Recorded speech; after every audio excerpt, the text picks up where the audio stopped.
Hello student, पिछले बार हमने देखा था अध्याय 8 गणित में बीजीय व्यंजकों के अध्याय 4 बीजीय व्यंजक के गुणा और भाग में बीजीय व्यंजकों का गुणा करना।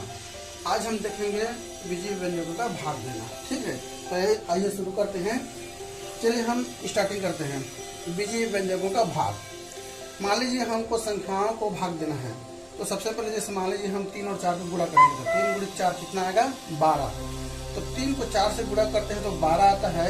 इसका मतलब 12 को हम 3 से भाग देंगे। इस 12 को हम अगर 3 से भाग देंगे तो 4 आएगा।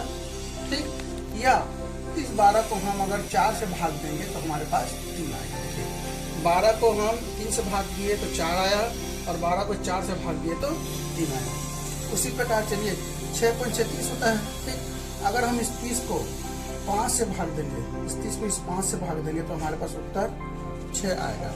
यदि हम इस 30 को हम 6 से भाग देते हैं, अगर हम इस 30 को हम 6 से भाग देते हैं तब उत्तर क्या आता है 5 आता है। ठीक है, ये तो हुआ अचर का भाग और गुणा।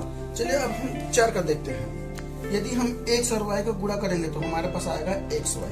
ठीक, इसका मतलब है अगर हम इस xy को x से भाग देंगे, xy को हम x से भाग देंगे तो x कटेगा, हमारे पास आएगा y। और यदि हम xy को y से भाग देंगे, xy बटे y, ये y से y कट जाएगा, हमारे पास आएगा x। ठीक, अब दूसरा उदाहरण देखते हैं। m का घात 2 गुणित 2n। ठीक, आपस में गुणा करने पर आएगा 2m का घात 2n। अगर हम इसको इससे भाग देंगे, 2m का घात 2n को हम n का घात 2 से भाग देंगे तो हमारे पास क्या आएगा, ये 2n और 2 और n कट जाएगा, हमारे पास आ गया n का घात 2। ठीक, यदि हम 2n की घात 2n को n को वर्ग से भाग देते हैं तो हमारे पास क्या आएगा, ये m वर्ग कट जाएगा, हमारे पास आएगा 2n। ठीक, मतलब ये क्या है, 12 का गुणनखंड 3 गुणित 4 है। ठीक है, 3 गुणित 4 12 का गुणनखंड है, तो हम 12 को 3 से भाग देंगे तो 4 आएगा और 4 से भाग देंगे तो 3 आएगा। उसी प्रकार 16 का 30 का गुणनखंड 5 और 6 है, 5 गुणित 6। अगर हम 30 को 5 से भाग दिए तो 6 आया और 30 को 6 से भाग देंगे तो 5 आएगा। उसी प्रकार xy का गुणनखंडन x गुणित y है।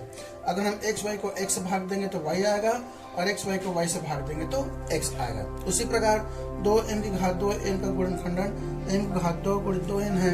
अगर हम इसको इस m की घात 2 से भाग देंगे तो ये आएगा और इसके हम 2n से भाग देंगे तो ये उत्तर आएगा। ठीक, तो यहाँ पर हम देखते हैं कि चर और चर को भाग देने पर घातांक के नियमों का प्रयोग होता है। चलिए थोड़ा डिटेल्स देखते हैं किस प्रकार होता है। चलिए सबसे पहले हम देखते हैं एक पदीय व्यंजक का एक पदीय व्यंजक से भाग। एक पदीय व्यंजक का एक पदीय व्यंजक से भाग। भाग का नियम क्या है, अचर का अचर से भाग होगा, मतलब जो संख्या है वो संख्या से भाग देगा। दूसरा, सजातीय चरों का घातांक के नियम के अनुसार भाग होगा, मतलब केवल सजातीय चर आपस में भाग होगा। सजातीय चरों का घातांक के नियम अनुसार भाग होगा, मतलब सजातीय चर अपने चर को काटेंगे या जोड़ेंगे। यहाँ पर प्राय ये सूत्र का प्रयोग होता है, x घात m भागित x घात n बराबर x घात m ऋण n। चलिए उदाहरण लेते हैं। ऋण 12 x घात 5 y घात 4 m घात 2 को 4 x घात 2 y घात 2 m से भाग दीजिए। अब देखिए ये एक पद है, ये भी एक पद है, कैसे भाग देंगे। ऋण 12 x घात 5 y घात 4 m घात 2 बटे 4 x घात 2 y घात 2 m। हमारे पास ये अचर है और ये भी अचर है, अचर का अचर से भाग 12 बटे 4 गुणित ये हमारे पास चर है x घात 5 गुणित y घात 4 गुणित m घात 2 बटे x घात 2 गुणित y घात 2 गुणित m। ठीक है, अब देखिए सजातीय चरों का घातांक के नियम अनुसार भाग हुआ। देखिए सजातीय चर क्या है, यहाँ पर x घात 5, यहाँ पर x घात 2। ठीक है, तो ये आपस में भाग होंगे। ये x y को नहीं काटेगा या y x को नहीं काटेगा, x x को काटेगा। तो x घात 5 बटे x घात 2, y घात 4 बटे y घात 2, m के घात 2 बटे m। अब यहाँ पर देखते हैं, हम ऋण 12 को 4 से भाग देंगे, 4 तिया 12, ऋण 3 हमारे पास आ गया, यहाँ पर ऋण 3 हो गया। x घात 5 को हम लिख सकते हैं x गुणित x गुणित x गुणित x गुणित x बटे x घात 2 को लिख सकते हैं x गुणित x गुणित y की घात 4 को हम लिख सकते हैं y गुणित y गुणित y गुणित y बटे y के घात 2 लिख सकते हैं y गुणित y। और m की घात 2 को लिख सकते हैं m गुणित n बटे m।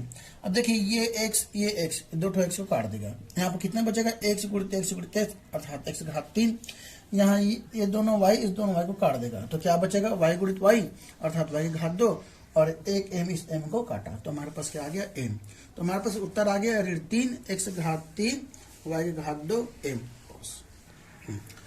अब देखिए इसमें हम घातांक नियम का प्रयोग कैसे करते हैं। हमारे पास था ऋण 12 x घात 5 y के घात 4 m के घात 2 बटा हमारे पास आ गया 4x घात 2 y घात 2 m।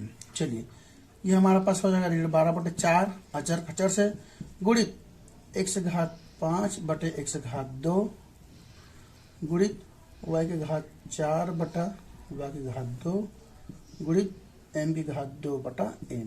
देखिए ये तो हमारे पास हो गया 4 3 12 ऋण 3 आ गया।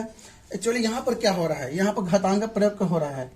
यहाँ पर हो जाएगा x घात 5 ऋण 2 x घात 5 ऋण 2 गुणित y की घात 4 ऋण 2 गुणित यहाँ पर हो जाएगा m की घात 2 ऋण 1।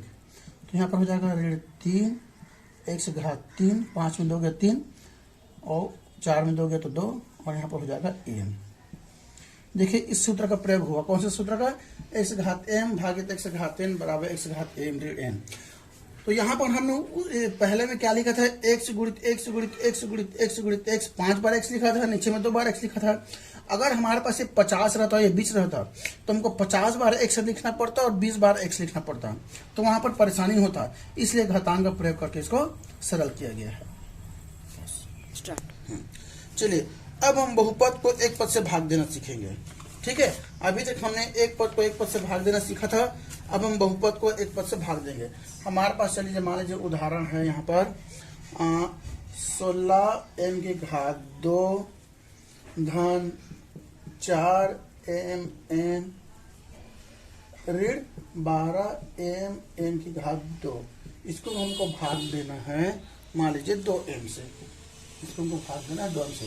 देखिए यहाँ पर एक पद 2 पद 3 पद, ये त्रिपद है मतलब बहुपद हो गया, उसको भाग देना है एक पद से।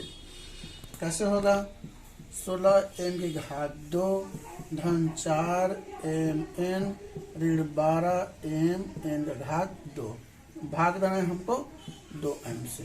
ठीक, अब इतना बटे इतना धन इतना बटे इतना ऋण इतना बटा इतना।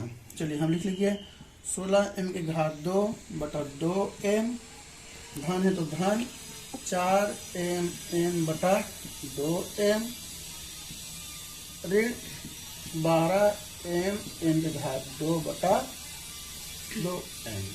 चलिए अब वही अचर का अचर से 2 अट्ठे 16, यहाँ पर हो जाएगा 8, यहाँ m की घात 2 है, यहाँ m है तो m की घात 2 ऋण 1 धन 2 दूनी 4, यहाँ बचा 2, ये m से m कट गया, n बचा ऋण, यहाँ 2 कम 2 2 छक्के 12, m से m कट गया तो यहाँ हो जाएगा 6m की घात 2। तो हमारे पास उत्तर क्या हो जाएगा 8m धन 2n ऋण 6n की घात 2, ये हो जाएगा हमारे पास उत्तर।